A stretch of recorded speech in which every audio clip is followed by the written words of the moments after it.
History has a strange habit of remembering the wrong things. We build monuments to the 300 men who died in the past. We sing songs about their sacrifice. We glorify the beautiful defeat. But we almost never speak of the ugly victory that actually saved the world. The real war didn't end at the hot gates. It ended months later in a field of mud and dust, decided not by a king's roar, but by a terrifying, suffocating silence.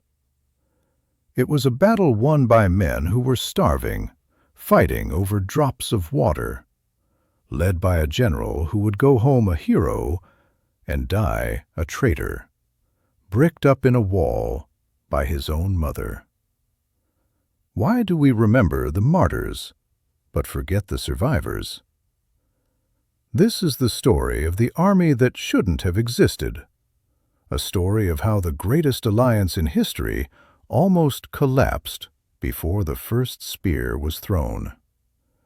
We are going beyond the myth of the Spartans to the brutal reality of the campaign that actually broke the Persian Empire. So, turn off the lights, pour a drink, and let's step into the shadow of the 300 to find the truth they left behind. The history books like to close the chapter when the king dies. It is a clean narrative device, a tragic ending. A hero falls, a nation mourns, and the credits roll. We remember the 300 Spartans at the hot gates.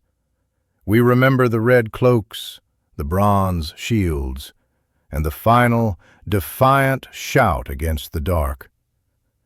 We remember the sacrifice. But history is rarely about the sacrifice itself. It is about what happens the next morning. It is about the silence that follows the screaming. When the sun rose over Greece in the weeks after Thermopylae, there was no glory. There was only a terrifying, hollow quiet. The barrier was gone. The king was dead. And the monster was still hungry. Imagine the atmosphere in the weeks following that defeat. It is not a time of monuments. It is a time of panic. The roads leading south from Thermopylae are not filled with soldiers marching to retribution, but with refugees. Families carrying the sum total of their lives in bundles on their backs. Carts with broken wheels abandoned in the ditches. The dust of thousands of feet choking the air. Athens, the great beacon of democracy, is a ghost town. The city has been evacuated. The temples are empty. The statues of the gods look down on silent streets, their stone eyes watching nothing but the wind moving through the colonnades. The Athenians have fled to the islands, to Salamis, watching from across the water as smoke begins to rise from their homes. The Persians are not just an army. They are an arsonist's torch. They burn what they conquer. But in Sparta, the mood is different. It is colder. There is no public weeping. The laws of Lycurgus are clear about grief. It is a private shame, not a public performance. When the news of Leonidas's death arrives, it is received with a stone face. The wives do not tear their clothes. The mothers do not wail in the marketplace. To show fear is to invite it. But beneath that iron discipline, there is a tremor. The invader is not stopping. The sacrifice of the king bought them time, but it did not buy them safety. It is here, in this vacuum of power, that the real story begins. The story of how a fractured, bickering, terrified collection of city-states had to decide whether to run or to stand. And to stand meant doing something they had never truly done before. It meant trusting each other. The silence of that autumn is heavy. It presses down on the chest of every Greek. They know the winter is coming. They know the Persian army, massive and slow, is wintering in the north, eating the harvest of the lands they have already crushed. The Persians are not retreating, they are reorganizing. They are sharpening their blades. They are waiting for the spring. And when the spring comes, the command of this fragile resistance falls not to a king, but to a regent. His name is Pausanias. History has been unkind to Pausanias, painting him in the colors of his later years, arrogant, traitorous, corrupt. But in the spring of 479 BC, he is simply young. He is a man walking in the shadow of a giant. He is the nephew of Leonidas, ruling as regent for the king's young son, who is still just a child. Imagine the weight of that mantle. He is wearing the armor of a dead legend. Everyone looks at him and sees the man who isn't there. They see the ghost of Leonidas. Pausanias is not elected by the people. He is appointed by blood and law.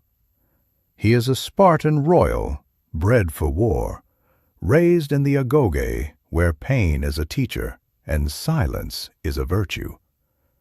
But being a Spartan general is one thing. Being the commander of a pan-Hellenic alliance is something else entirely. It requires politics, and Spartans do not do politics. He steps into a command tent that is already a battlefield. The alliance is an inheritance of ash. The gathered leaders of the Greek city-states do not like him. They do not like Sparta. They view the Spartans as selfish, slow, and obsessed with their own peninsula, willing to let the rest of Greece burn as long as the Peloponnese remains safe behind its wall. And Pausanias knows this. He stands over the maps, his face unreadable. He knows that his authority is an illusion. It exists only as long as these men are more afraid of the Persians than they are of him. He has to herd cats while the house is on fire. The pressure from Athens is relentless. The Athenians are furious. They are the ones living in exile, their city occupied by the enemy. They demand action. They demand a march north. They want a battle now. They want their homes back. They speak with the passion of the dispossessed, their voices rising, their hands slamming against the table. Pausanias listens. He waits. A Spartan does not rush. To rush is to die. He knows that to march into the open plains of Boeotia is suicide. The Persians have cavalry, thousands of horsemen from the steppes, masters of the bow, faster than thought. The Greeks have heavy infantry, men in bronze, essentially walking tanks. Tanks are strong, but they are slow. If Pausanias moves too early, if he moves to the wrong ground, the Persian horsemen will cut his army to ribbons before they can even form a phalanx. So he holds the line, not against the Persians, but against his own allies. He absorbs their anger. He lets them call him a coward. He lets them whisper that he is unworthy of his uncle's name, because he knows that the only thing worse than a cowardly reputation is a dead army. This is the state of the Great Alliance. It is an alliance that hates itself. Picture the War Council. It is not a noble gathering of brothers. It is a room full of old grudges. You have the Corinthians, wealthy and arrogant, threatening to withdraw their ships and soldiers every time a decision goes against them. You have the Megarians, stubborn and proud, refusing Spartan oversight, remembering border disputes from a generation ago. You have the Athenians, desperate and loud, wielding their naval power as a bargaining chip, threatening to sail away to Italy and found a new city if the Spartans don't march. The air in the room is thick with the smell of unwashed bodies and old wine. Arguments over command structure last for days. Who leads the left flank? Who holds the center? Who has the right to sacrifice to the gods first? These questions seem trivial to us now, but to them they are matters of life, death, and honor. Unity is a myth we tell children.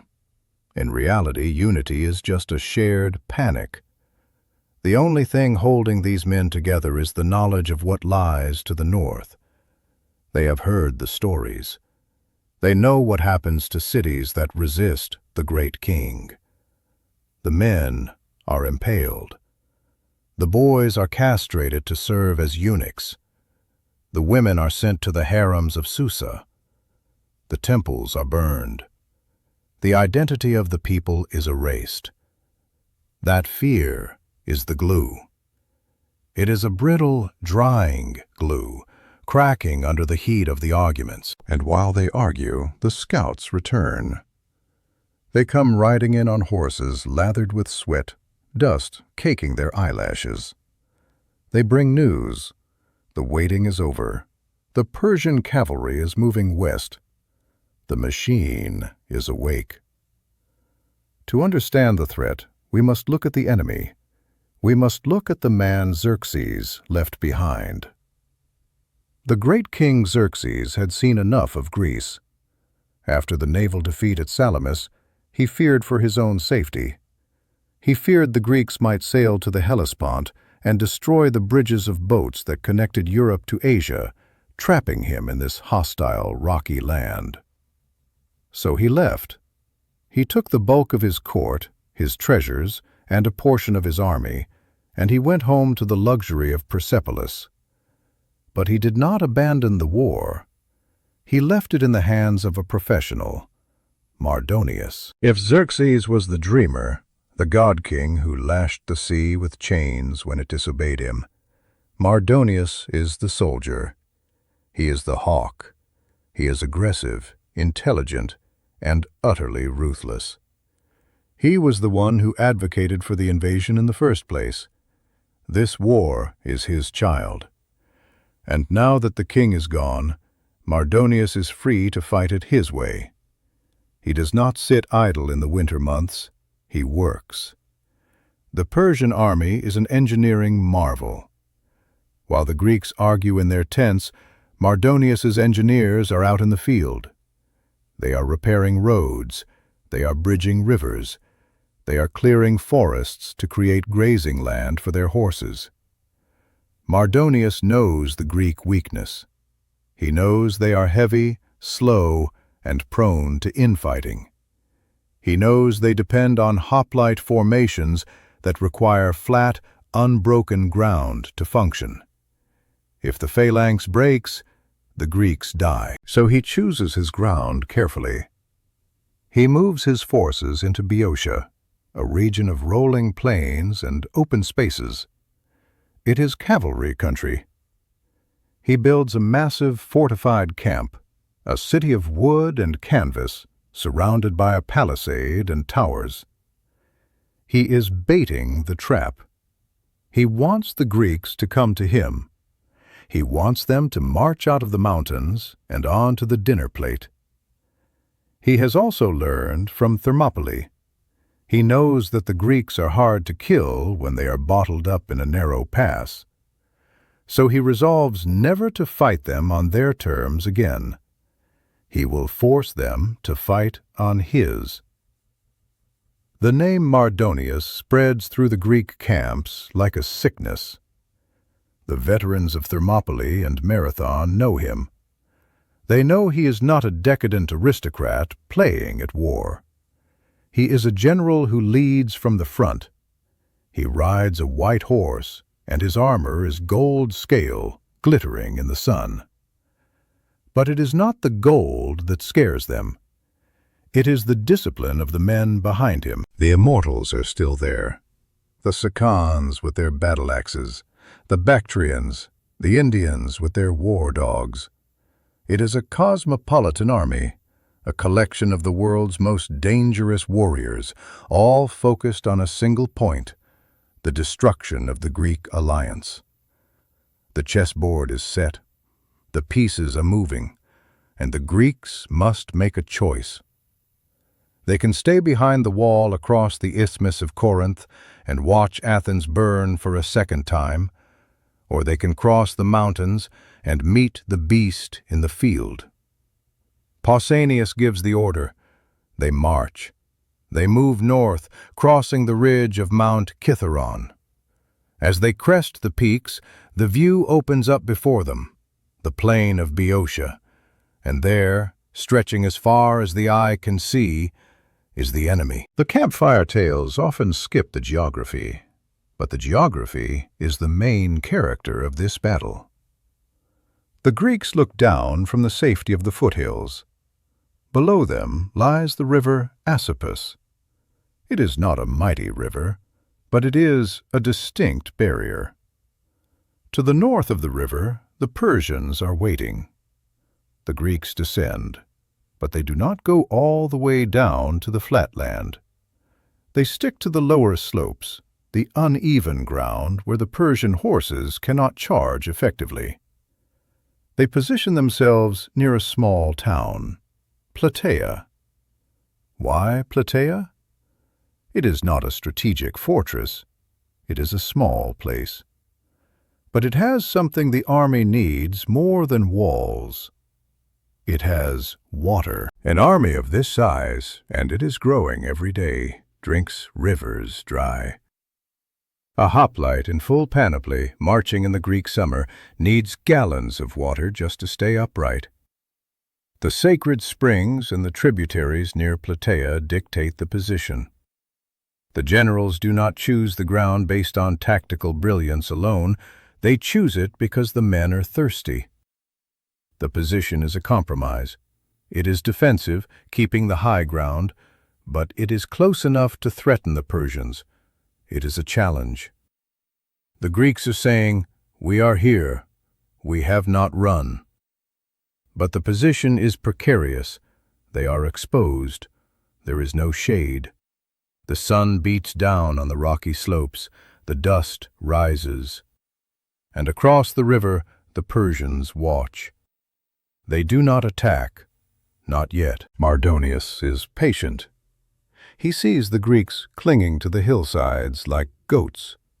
He knows he cannot send his cavalry up those slopes without taking heavy losses. So he waits. He wants them to get hungry. He wants them to get thirsty. He wants them to make a mistake. This is the beginning of the stare-down. And as the days pass, the Greek army continues to swell. It is becoming the army that shouldn't exist. We often talk about the fragmentation of ancient Greece, and it is true. These people identified as Athenians, Spartans, Thebans, Corinthians, not as Greeks. They spoke different dialects. An order shouted by a Spartan commander might be unintelligible to an Arcadian soldier. Their armor was different. Their gods had different names. Their calendars didn't even align. And yet, here they are. Nearly 40,000 hoplites. With the light infantry and attendants, the number swells to perhaps 100,000 souls. It is the largest Greek army ever assembled. It is a city on the move. Walk through the camp in your mind. Hear the cacophony, the harsh, laconic Doric of the Spartans, the fluid, rapid Ionic of the Athenians, the rougher dialects of the mountain tribes. It is a Tower of Babel, armed with spears. There is no uniform. Men wear the armor of their fathers and grandfathers. Some have breastplates of sculpted bronze that mimic the muscles of the chest. Others wear linothorax, layers of linen glued together until they are as hard as wood. Shields are painted with individual devices: a gorgon's head, a bull, a scorpion, a simple letter. The logistics are a nightmare. There is no central quartermaster. Each city is responsible for feeding its own men. Carts of grain, jars of wine, herds of goats are constantly arriving from the rear. Arguments break out over water rights at the springs. Fights erupt between allies over sleeping spots. Pausanias rides through this chaos, his face grim. He has to relay orders through a chain of command that is more like a negotiation. To move a wing of the army, he has to convince the generals of 5 different cities that it is a good idea. And the translation issues are real. A misunderstanding here doesn't mean a botched dinner order. It means a gap in the phalanx. It means death. But there is something else here, too. Beneath the bickering and the confusion, there is a sense of awe. The soldiers look around and see the sheer mass of bronze. They see the forest of spear points glittering in the morning light. They have never seen so many of their own kind in one place. For the first time, the abstract concept of Hellas, of Greece, is visible. It is sweating, smelling of garlic and old leather, and standing shoulder to shoulder. They look across the river at the Persian Ocean. They see the vast encampment of Mardonius. They see the smoke from thousands of cooking fires. They hear the strange, dissonant music of the East drifting on the wind. And they realize that this is it. There is no fleet to save them this time. There are no narrow walls. There is only the shield of the man next to you. Mardonius, from his command post, watches the Greeks assemble. His advisors urge him to attack. They say the Greeks are disorganized. They say they are afraid. But Mardonius shakes his head. He sees the numbers. He respects the heavy infantry. He knows that if he sends his men into the teeth of that formation on uneven ground, he loses his advantage. "Let them sit," he says. "Let them bake." He refuses to engage the main force. Instead, he lifts his hand and signals to his cavalry commanders. "Go," he orders. "Test them, prick them, make them bleed, but do not commit." The thunder of hooves begins. 1,000 horsemen detach from the Persian line. They are archers. They do not carry spears for charging. They carry bows. They ride towards the Greek lines, not to crash into them, but to swarm them. The Greeks on the slopes tighten their grip on their shields. The air fills with a buzzing sound, like 1,000,000 angry wasps. The first volley of arrows blackens the sky. The waiting is over. The war of patience has begun. The arrows strike the bronze shields with the sound of hail on a tin roof.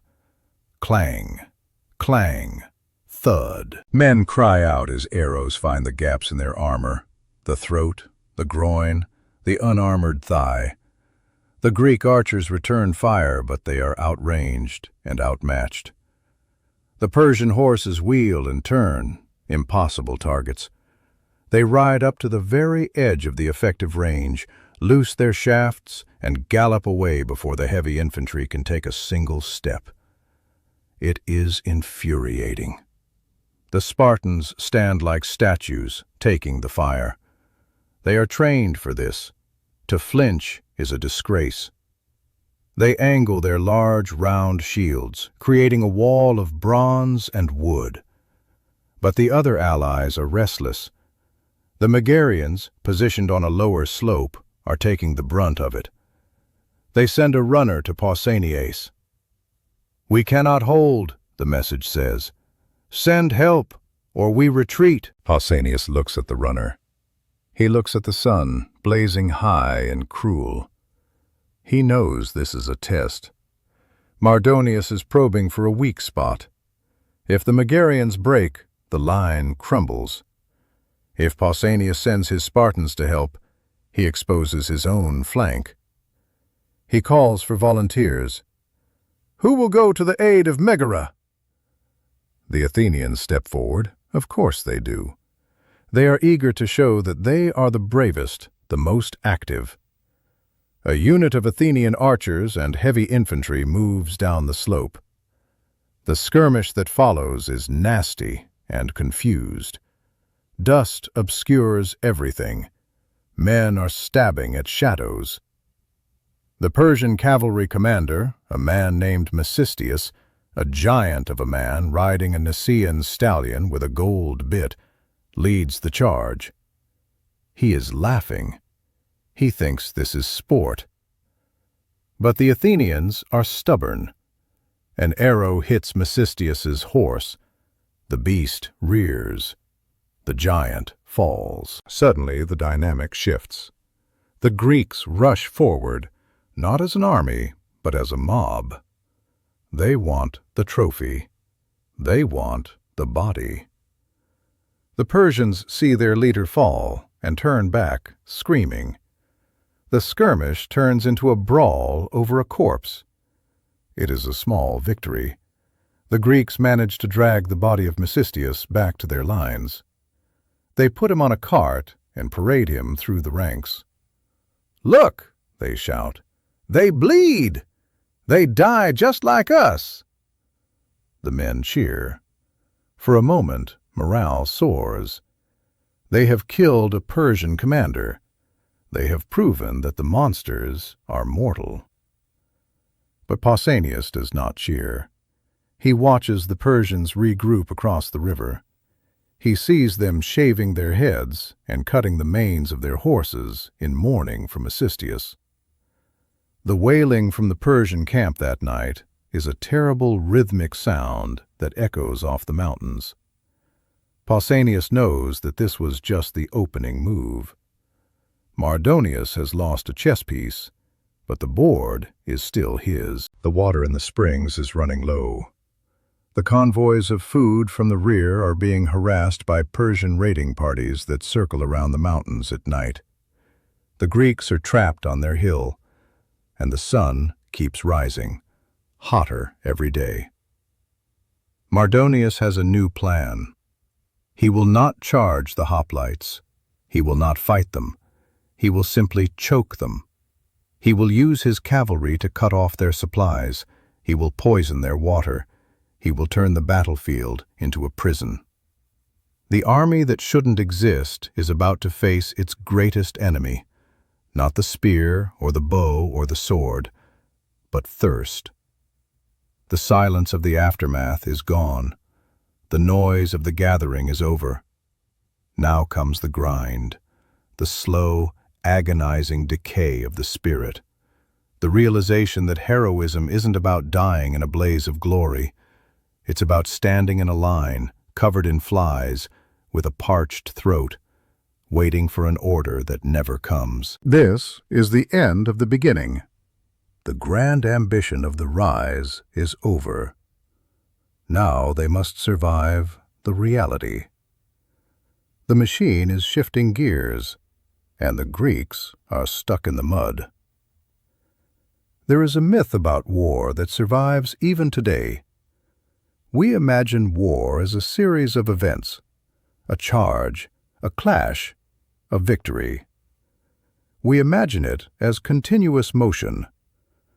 But ask any soldier from any century, and they will tell you the truth. War is mostly waiting. It is the boredom that kills you before the spear does. The days following the skirmish with the Persian cavalry are not filled with heroism. They are filled with the sun. The Greek army sits on the slopes of the Cithaeron ridge, and the sun hammers them. There is no shade. The olive trees have been stripped for firewood or trampled by thousands of sandals. The ground is hard, baked clay. Imagine the sound of 40,000 men doing nothing. It is a low, restless hum. It is the sound of armor being polished over and over again until the bronze is thin. It is the sound of coughing. It is the sound of arguments over dice games turning into fistfights. Mardonius, the Persian commander, has stopped attacking. He has stopped sending his horsemen to test the line. He has decided to let the Greeks rot. He knows that an alliance like this is like a fresh cut of meat. Leave it out in the sun long enough and it will spoil. The supply lines begin to fail. The convoys of mule carts bringing grain from the Peloponnese are late. Then they stop coming altogether. Persian cavalry patrols are circling the mountains, cutting off the arteries of the army. Hunger is a slow intruder. First, the rations are cut in half. Then, the wine is watered down until it is just pink water. Then, the men start eating the onions they find growing wild in the rocky soil. Morale decays faster than the food. In the Athenian camp, men are whispering. They look at the Spartan lines, at those red cloaks standing motionless in the heat, and they feel a surge of hatred. Why aren't we moving? Why is Pausanias just watching? The Athenians are sailors, men of movement, men of the sea. Sitting on a dry hill is torture to them. And then the inevitable happens. The first deserter crosses the line. He is not a Spartan. A Spartan would rather die than leave his post. He is likely a drafted farmer from a smaller city, perhaps from Tegea or Corinth. He waits for the moonless part of the night. He drops his shield, that heavy bronze obligation, and he crawls through the brush. He goes to the Persians. He expects torture. Instead, he is given bread. Mardonius wants information, yes, but more than that, he wants the Greeks to see that life is better on the other side. The deserter tells them of the arguments in the command tent. He tells them the water is running low. He tells them the Greeks are afraid.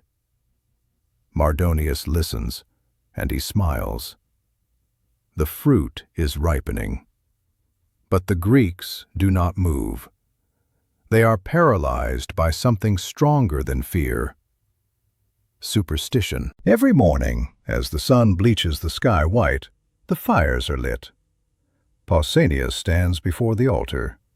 Beside him is the seer, a man named Tisamenus. They drag a goat to the fire. The throat is cut. The blood hisses on the hot stones. The army watches in silence. 10,000 eyes fixed on the hands of the priest. Tisamenus opens the animal and pulls out the liver. He examines the lobes. He looks for the signs. Is the surface smooth? Is there a blemish? Which way do the veins run? The answer is always the same. The omens are favorable for defense. They are unfavorable for attack. The gods are playing a cruel joke. They are telling the Greeks, if you stay here and starve, you will win. If you cross the river and fight, you will die. So they stay. They are trapped by a liver. The heat brings the flies. Great clouds of them buzzing over the latrine trenches, buzzing over the scraps of food, crawling into the eyes and ears of the men. The smell of the camp becomes unbearable. It is the smell of unwashed bodies, of animal dung, of anxiety. In the command tent, the air is poisonous. The Athenian generals are shouting again. They accuse Pausanias of cowardice. They say the Spartans are using the omens as an excuse to avoid battle. They threaten to launch an attack on their own. Pausanias stands like a stone wall. He takes the abuse. He knows that if the Athenians charge alone, they will be slaughtered. He has to hold the alliance together with nothing but his will. He is fighting a war on two fronts, one against the Persians across the river, and one against the men in his own tent. And then Mardonius decides the waiting is over. He has let them rot. Now he will break them. He unleashes the horsemen again, but this time they do not come to skirmish. They come to dominate. The Persian cavalry is the finest in the world. They ride without stirrups. balancing with a grace that seems impossible to the heavy-footed Greeks. They flow over the terrain like water. This time they do not just throw javelins and retreat. They take the ground. They ride around the flanks of the Greek army. They occupy the open spaces between the hills. The Greek hoplite is a formidable machine, but only in one direction, forward. He is locked inside a bronze shell. His vision is limited by the eye slits of his helmet. He carries a shield that covers half his body and half his neighbor's. He is designed to crash into other infantry. Against cavalry that refuses to close the distance, he is helpless. He is a statue being chipped away by a hammer. The Persians ride up to the Greek lines, mocking them. They spit. They loose arrows that rattle against the breastplates. They target the isolated men, the water carriers, the scouts. But their real target is not the men. It is the animals. An army is an organism, and pack animals are its blood cells. They carry the food, the tents, the spare spears. The Persian archers begin to target the mules and the horses. They aim for the soft bellies. The animals scream. It is a terrible, high-pitched sound that cuts through the discipline of the phalanx.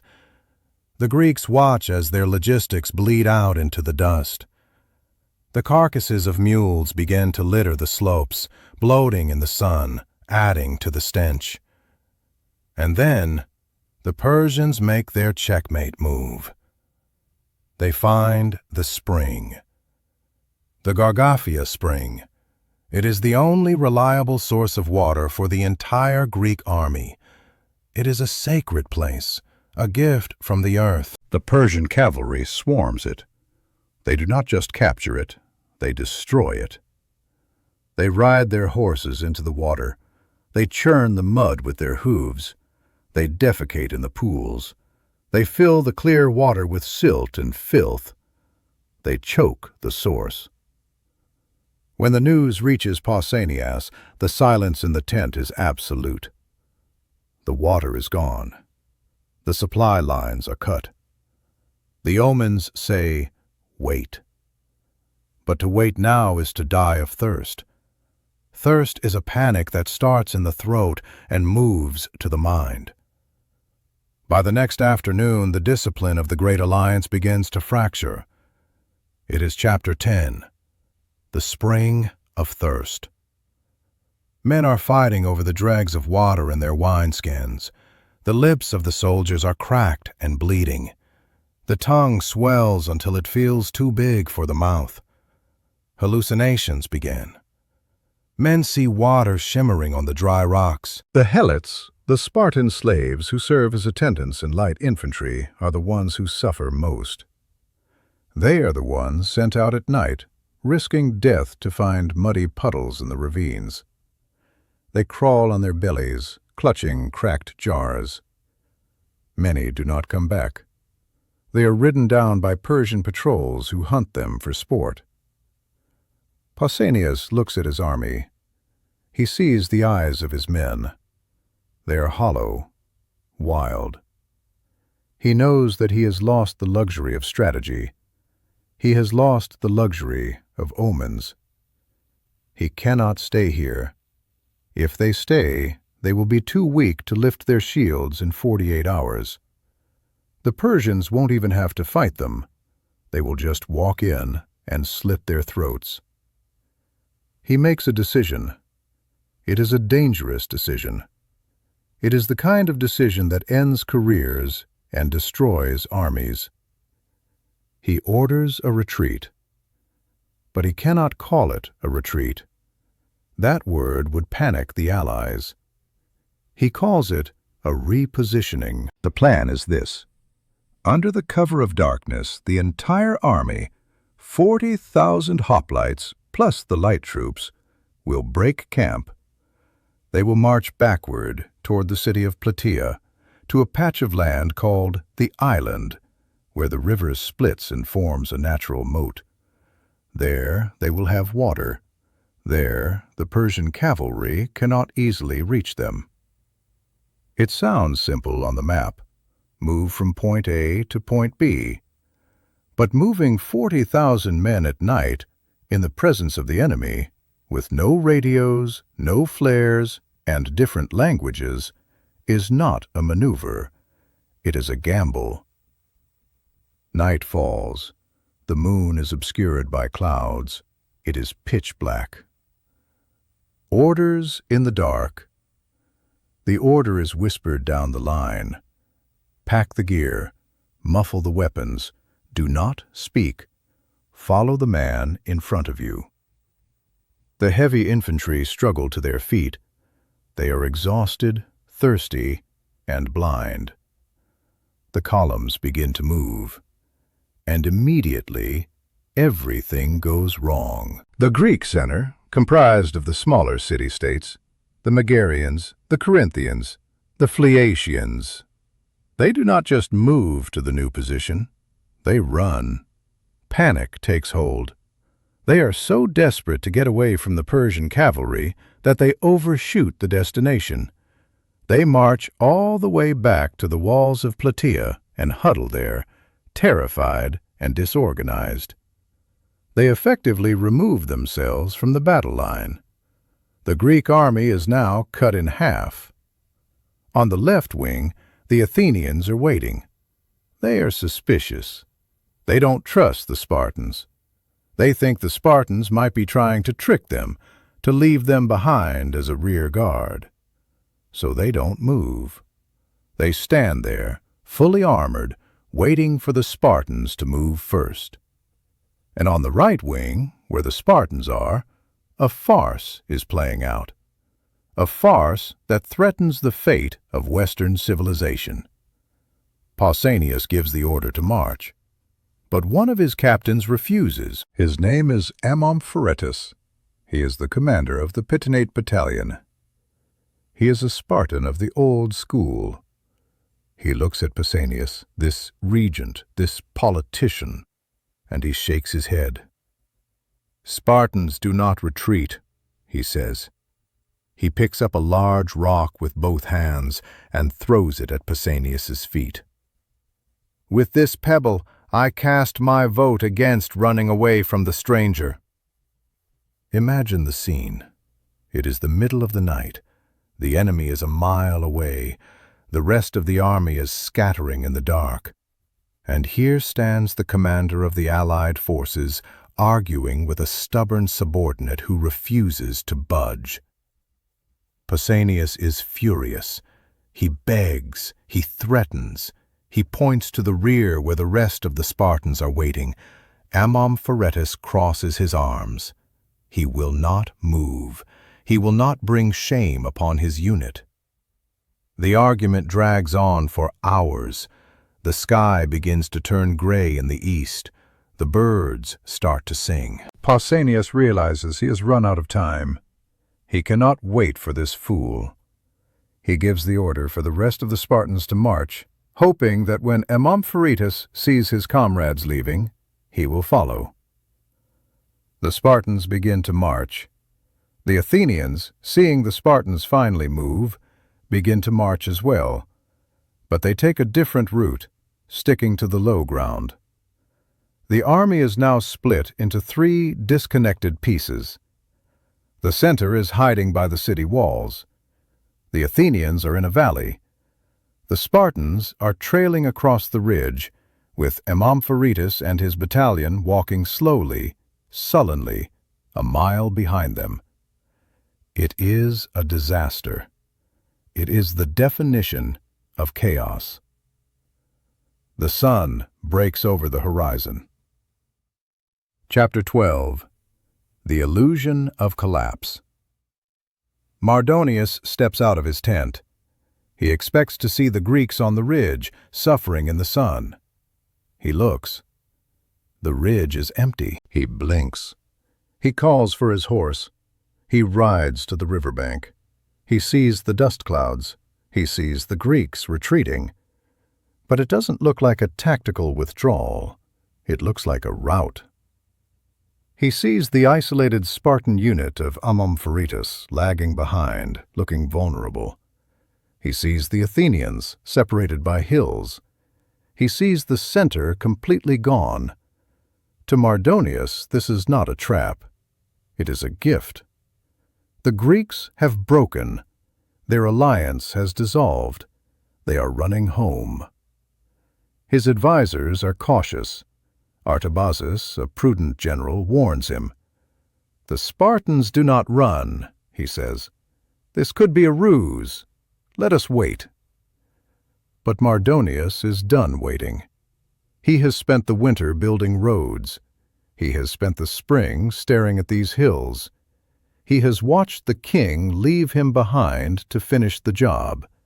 He needs this victory. He needs it to be total. He laughs. "They are running," he shouts to his commanders. "They are cowards. The victory is ours." He does not take the time to form his battle lines properly. He does not wait for the infantry to organize into their squares. He orders a general pursuit. "Get them!" It is a roar that ripples through the Persian camp. It is the release of months of tension. The Persians surge forward. It is not an army marching, it is a mob chasing a victim. The cavalry leads the way, whooping and screaming. Behind them the infantry runs, their wicker shields bouncing on their backs. They cross the river Asopus. They splash through the mud. They begin the ascent up the ridge. They are chasing a broken enemy. They are chasing the ghosts of the night. But up on the ridge, Pausanias hears the sound. It is a sound like the ocean rising, a deep rumble of thousands of feet and hooves. He stops his horse. He looks back. He sees the dust cloud approaching. He sees the glint of gold scale armor. He looks at his men. The Spartans are tired. They are thirsty. They are covered in the dust of the retreat. They are angry at the night's confusion. Pausanias realizes the retreat has failed. There is no time to reach the water. There is no time to reach the defensive position. He turns his horse around. He looks at the Persians closing the distance. The machine is finally here. It has come to eat them. He raises his hand. The retreat stops. The Spartans turn. They lower their spears. The crisis is here. The sun is now fully awake. It stares down at the ridge of Citharon with a blank, blinding indifference. The air is already shimmering with heat, but the temperature is about to rise for a different reason. Pausanias, the regent of Sparta, is standing still. This is one of the most maddening moments in military history. The Persian infantry is rushing up the slope. They are howling. The ground shakes with the impact of thousands of feet. Arrows are beginning to fall like black rain, clattering against the bronze shields of the Spartan line. Men are being hit. They grunt and fall, clutching their shoulders, their necks. And yet, the Spartans do not move. They do not lower their spears. They do not charge. They stand in a perfect, statue-like silence, shields grounded, eyes fixed on their commander. Pausanias is not looking at the enemy. He is looking at a goat. He is performing a sacrifice. He is waiting for the gods. The priest cuts the throat of the animal, pulls out the liver, and shakes his head. The signs are not good. The gods are silent. Imagine the discipline required to stand there, to watch a wave of death rushing toward you, to hear the insults of the barbarians, to feel the sting of the arrows, and to do absolutely nothing because a piece of organ meat is the wrong shape. It is a terrifying kind of obedience. It is the Spartan psyche distilled into a single, agonizing minute. The Tegeans, the allies standing next to the Spartans, cannot take it anymore. They are not bred for this supernatural patience. They see the Persians closing in, 50 yards, 40 yards.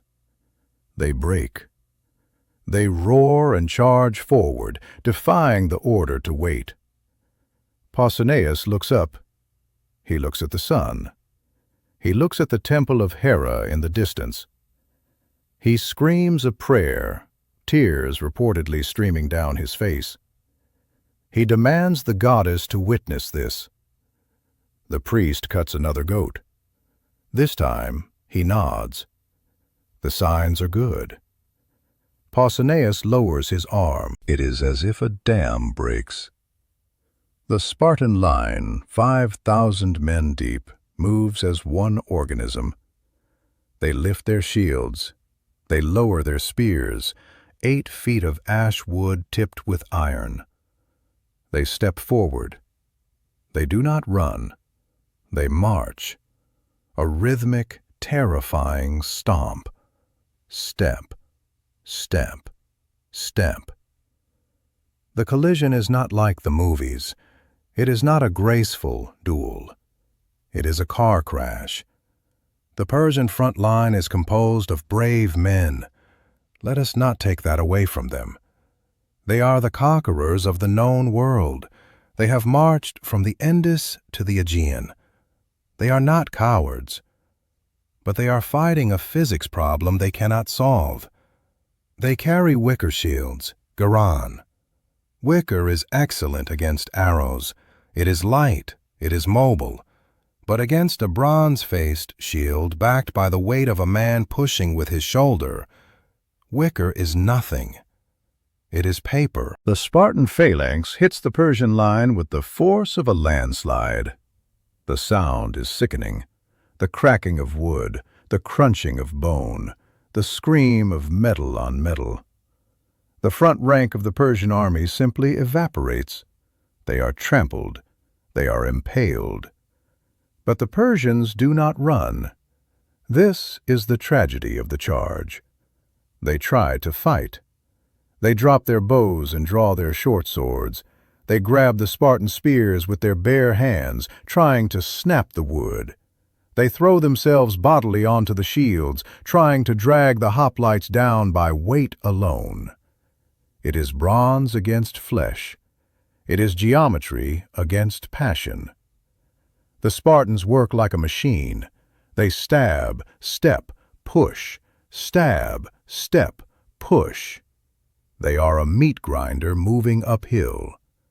The Persian arrows, which were so devastating from a distance, are useless now.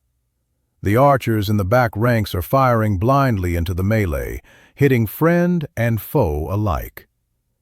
In the center of the chaos, riding a white charger, is Mardonius. He sees his line buckling. He sees the immortal soldiers being turned into mulch.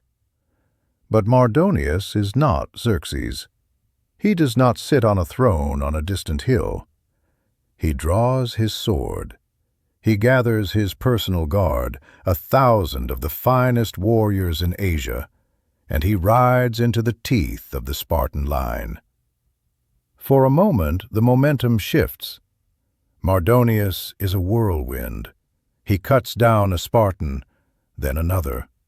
His guard, fighting with fanatical devotion, manages to push the Spartans back. The phalanx bends. It is a brawl now, dust choking the air, men slipping in blood. This is the crisis point. If Mardonius breaks the line here, the Spartans die. If the Spartans die, Greece dies. History hangs on the edge of a sword. But the Spartan discipline holds. They do not panic when the formation breaks. They tighten up. They form small knots of resistance. They target the horse. A Spartan soldier, some sources name him Aramnistus, a man whose name means greatly remembered, steps forward. He does not have a spear anymore. He has a rock, or perhaps a broken piece of masonry.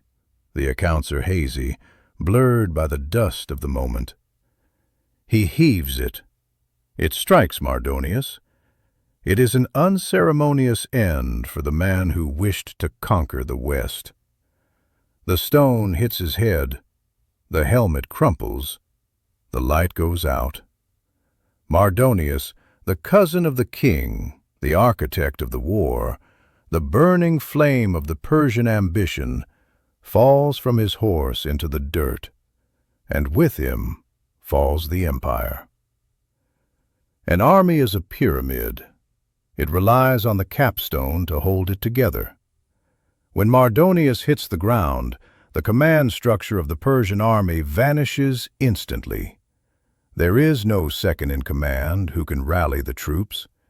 There is no contingency plan for the death of the general. The immortals, the personal guard, see their leader fall. They do not run. They stand over his body. They fight to the last man, dying in a heap around his corpse, protecting it from desecration. It is a noble, futile gesture. But the rest of the army? The conscripts? The men from the subjected nations who were only fighting because they feared Mardonius more than the Greeks? They see the white horse riderless. They see the golden armor in the mud. Panic is a contagion.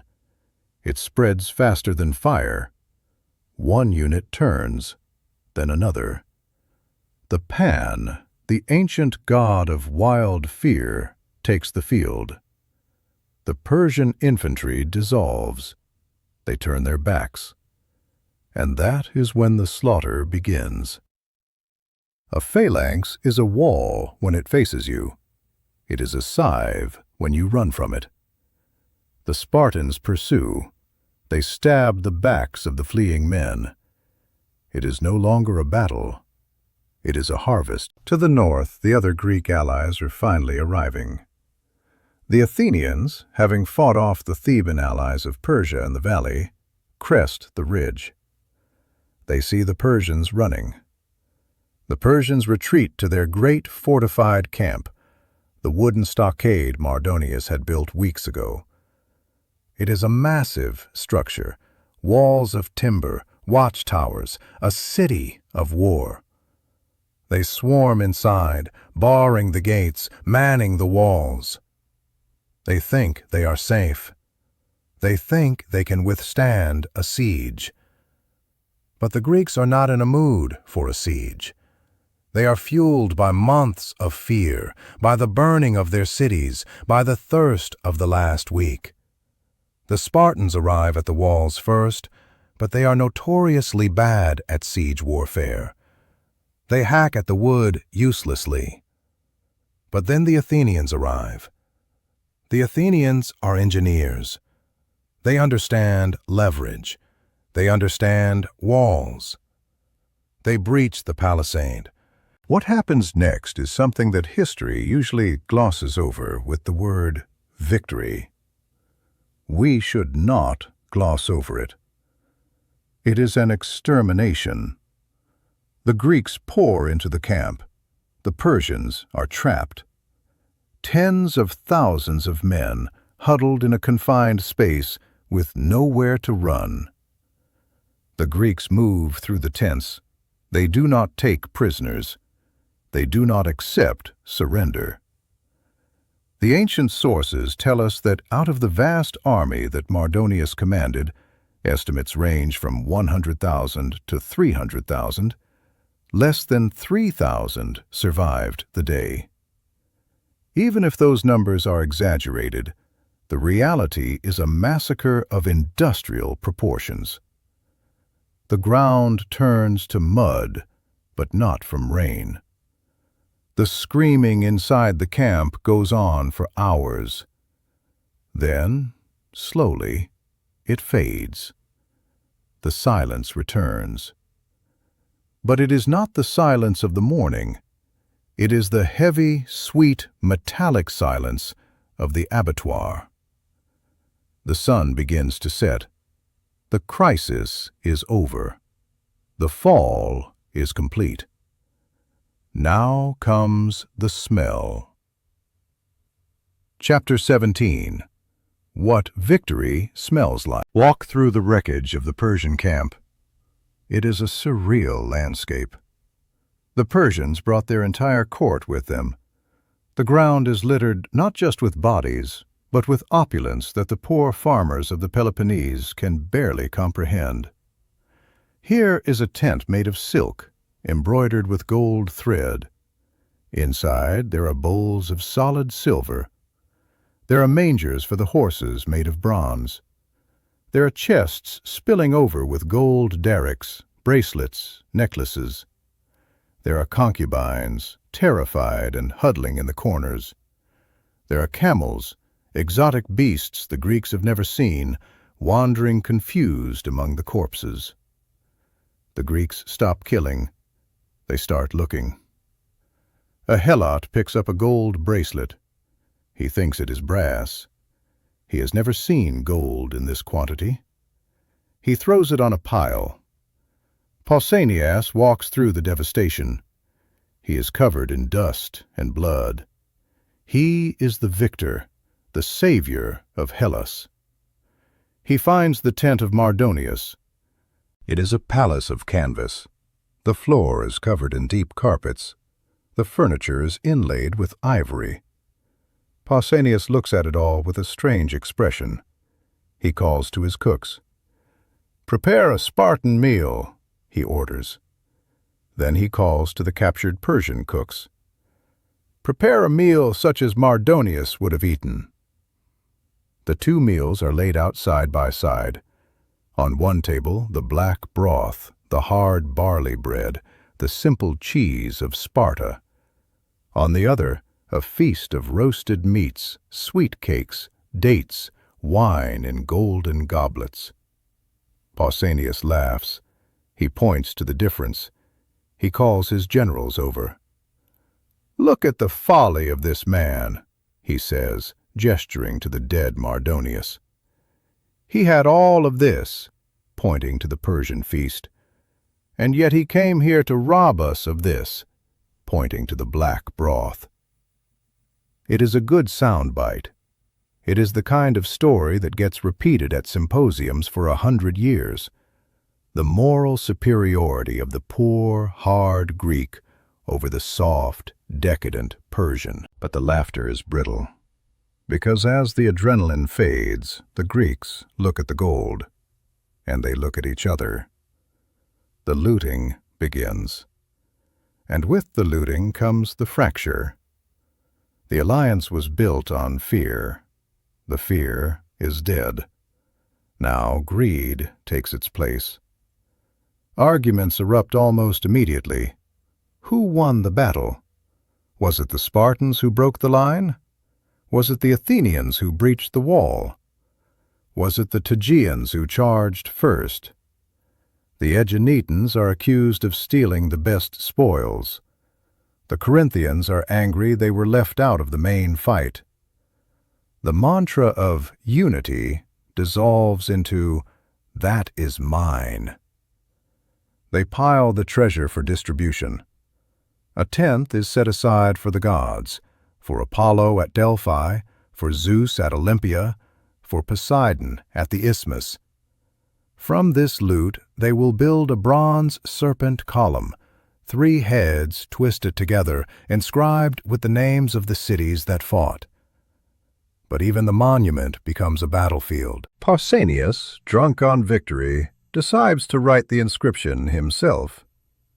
He does not write, "The Greeks defeated the Persians." He writes, "Pausanias, commander of the Greeks, having destroyed the Persian host, dedicated this memorial to Apollo." He puts his own name on the victory. When the Spartans back home hear of this, they are horrified. This is not the Spartan way. It is hubris. It is the first crack in the hero's armor. And there is another, darker business to attend to: the burial of the dead. They dig great trenches. They separate the bodies by city. The Spartans bury their dead in 3 graves, one for the priests, one for the citizens, one for the helots. Even in death, the caste system remains. The Athenians bury theirs in a separate mound. But what of the Persians? There are too many to bury. They are pushed into pits. They are left to the dogs and the vultures. For years afterward, farmers in Plataea will plow their fields and the blade will hit something hard. A skull, a gold ring. The land is sown with the bones of the invasion. The army breaks camp. They march home. They are loaded with gold, but they are carrying something heavier. They are carrying the knowledge of what they are capable of. They defeated the great king. They stopped the machine. But as they look at their neighbors, Sparta looking at Athens, Athens looking at Sparta, they realize the only thing left to fight is each other. The war for survival is over. The war for dominance is about to begin. Pausanias rides at the head of the column. He is a hero. The women will throw flowers, the poets will sing his name. But as he rides, he is already thinking of the silk tent. He is thinking of the Persian manners. He is thinking that perhaps, just perhaps, the Spartans are too small for him now. He has worn the clothes of a king. He does not want to go back to being a citizen. The victory at Plataea saved Greece, but it destroyed the men who won it. The dust settles, but the noise does not stop. It just changes frequency. On the same afternoon that the Greeks were butchering the Persians in the mud of Plataea, legend tells us that a rumor swept through the Greek fleet hundreds of miles away, on the beaches of Mycale in Asia Minor.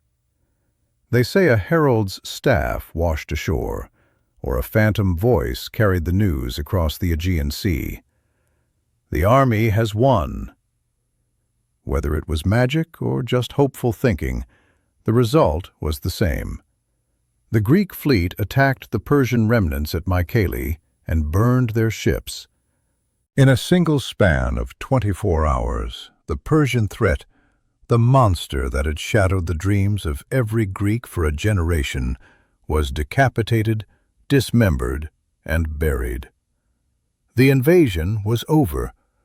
Xerxes would never return. The great king would sit in his palaces in Susa and Persepolis, and he would drink his wine, and he would never look west again. For the first time in decades, the horizon was clear. But peace is not the absence of war. Peace is often just the time we take to reload. The victory at Plataea should have been the beginning of a golden age of unity. It should have been the moment the Greeks looked at each other and said, "Together we are invincible." But history is not a fairy tale. It is a tragedy of unintended consequences. The first casualty of the peace is the hero himself. Pausanias returns to Sparta. He is the regent. He is the man who stared down the Persian cavalry. He is the man who held the line when the world was ending. But something in him has broken, or perhaps something has been revealed. He walks the streets of Sparta, that grid of austere, unadorned houses, and he feels suffocated. He remembers the silk tent of Mardonius. He remembers the taste of the sweet wine.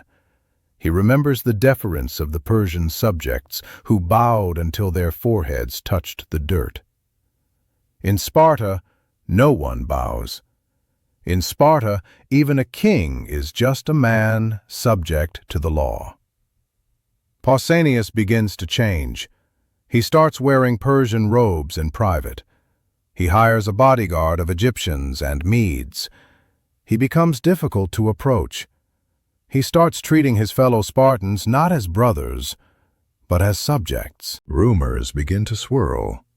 They say he is writing letters to Xerxes. They say he has offered to deliver Greece to the Persians in exchange for the hand of the king's daughter. They say the savior has become the seller.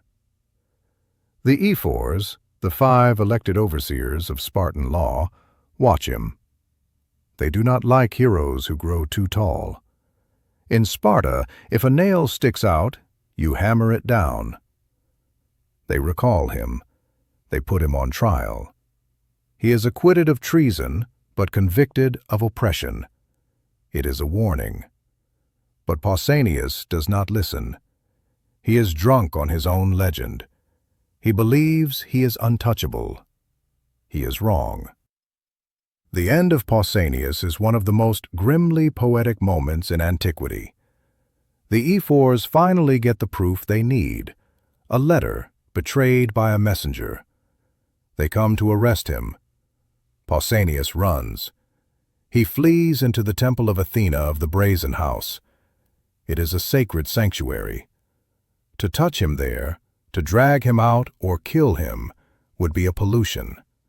It would anger the gods. So the Spartans, practical and ruthless, find a loophole. They cannot touch him. But they do not have to let him leave. They brick up the doors. The story goes that Pausanias' own mother, an elderly Spartan matriarch, walks down to the temple. She does not speak to her son. She does not weep. She picks up a heavy stone and places it on the threshold of the door. It is the first stone of his tomb. She walks away. They strip the roof off the temple so he is exposed to the elements, and then they wait. The man who taught the Greeks how to endure thirst at Plataea is now forced to endure it alone. He sits in the sanctuary, staring at the statue of the goddess as his body withers. He dies of starvation, enclosed in the dark, killed by the very city he saved. His death is the first echo of the new world. It is a message. The war is over, and we have no more use for giants. But if the general is discarded, what of the soldier? The nameless hoplite returns home. He hangs his shield on the wall. He scrapes the blood of the immortals off his greaves. And then he picks up his hoe. He goes back to his farm, and he finds the olive trees burned by the Persians. He finds his vines withered. He finds his debts have accumulated while he was away saving civilization. The victory was glorious, but glory does not bake bread. And for the Helots, the slaves who carried the water, who fought in the light infantry, who died in the thousands to protect their masters, there is no reward. There is no freedom. They return to the fields to harvest the grain for the men who whipped them. The freedom of the Greeks was always a selective concept. It applied to the citizens, not the soil tillers. The social structure of Greece does not shift. The bronze ceiling remains. The victory at Plataea preserves the status quo. It freezes the world in amber. And in that frozen world, the cracks began to appear between the cities. The alliance was a marriage of convenience. Now that the intruder is gone, the couple remembers why they hate each other. Athens looks at Sparta and sees a slow, archaic, landlocked bully. Sparta looks at Athens and sees a chaotic, ambitious, seafaring imperialist. At Delphi, the serpent column is erected. It is a beautiful thing, 3 bronze snakes twisting together to support a golden tripod. On the coils, they inscribe the names of the 31 cities that fought. But even the list is a lie. Cities that did nothing bribed their way onto the inscription. Cities that fought are minimized. It becomes a scorecard of prestige. Athens begins to rebuild its walls. The Spartans send envoys saying, "Do not build walls. Walls are dangerous. If the Persians come back, they will use your walled city as a base." It is a transparent excuse. The Spartans are afraid. They know that a walled Athens is an Athens that can say no. Themistocles, the wily Athenian leader, stalls the Spartans while the walls go up. Men, women, and children work day and night, using rubble, tombstones, anything to build the height. By the time the Spartans realize they have been tricked, the walls are finished. The Iron Curtain of antiquity has descended. The two superpowers separate. The Delian League forms around Athens. The Peloponnesian League solidifies around Sparta. The road from Plataea does not lead to utopia. It leads with a terrible, tragic straightness to the Peloponnesian War. The men who stood shoulder to shoulder in the shield wall will have grandsons who will kill each other on the same ground. And so we come to the question of memory. Why do we not speak of Plataea? Ask a person on the street to name a battle of the Persian Wars. They will say the 300. They will say Thermopylae. They might say Marathon. Almost no one says Plataea. Why? Plataea was the victory. Plataea was the decisive moment. Plataea was 10 times the size of Thermopylae. The answer lies in human psychology. We are romantics. We prefer the beautiful defeat to the ugly victory. Thermopylae is a perfect story. It has a clear hero, Leonidas. It has a clear villain, Xerxes. It has a simple moral, sacrifice. It is pure. It is a clean death. Plataea is messy. It is a story of bickering generals, of retreated supply lines, of thirst, of confusing maneuvers in the dark, of superstitious delays. It is a story of survival, not sacrifice.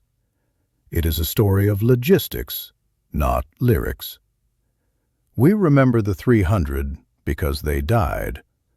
We forget the 10,000 because they lived. There is something in us that finds strategy boring. We want the suicide charge. We want the last stand. We want the poetry of the graveyard. But civilizations are not saved by martyrs. They are saved by the stubborn. They are saved by the men who wait in the sun for 11 days, covered in flies, drinking muddy water, and refusing to break. Plataea is the adult version of war. It is the realization that heroism isn't always about screaming and charging. Sometimes, heroism is just discipline. It is the discipline to stand still when everything in your body wants to run. The legacy of Plataea is not a statue. It is the fact that we are here. The Western world, with its democracy, its philosophy, its theater, its science, it all rested on the tip of a spear in a dusty field in Boeotia. If the line breaks at Plataea, Athens burns for good. The light goes out. The history of Europe becomes a satrapy of the East. We are the children of that waiting. We are the inheritors of that thirst. As the sun sets on our story, look back at the battlefield one last time. The bronze has long since corroded. The bones have turned to dust. The temple where Pausanias starved is a ruin. But the silence is different now. It is not the silence of fear. It is the silence of endurance. History remembers the flash of the sword, but it is the shield that allows us to live. The 300 have their movie. The 300 have their glory, but the 10,000 at Plataea, they have the future.